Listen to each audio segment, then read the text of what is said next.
মেয়েদের কাজের কোনো হিসাব নেই। মেয়েদের কাজ যেন শেষ হতেই চায় না।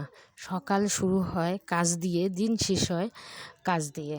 আসসালামু আলাইকুম বন্ধুরা, সকলে কেমন আছেন? আশা করি সবাই ভালো আছেন। আলহামদুলিল্লাহ, আমিও ভালো আছি। তো বন্ধুরা, যেটা বলছিলাম, আসলে মেয়েদের কোনো কাজের শেষ নেই। সকালে ঘুম থেকেই শুরু হয় কাজ, এ কাজ যেন তার চলতেই থাকে। চাকরিতে তাও ব্রেক আছে, কিন্তু মেয়েদের কোনো কাজের ব্রেক টাইম নেই। ওদের কাজ যেন চলতেও থাকে। দিন শেষে আবার এই কথাটাও শুনতে হয়, সারাদিন তুমি কি করেছো। কিন্তু পুরুষরা নিজেও জানে না যে মেয়েরা সারাদিন কত পরিশ্রম করে।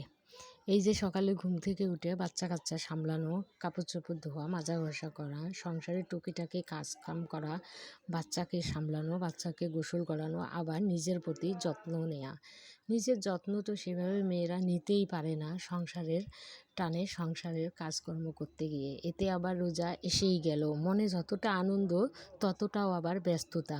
মেয়েদের কাজের কোনো শেষ যেন নেই, শুরু আছে শেষ নেই। আল্লাহ হাফেজ।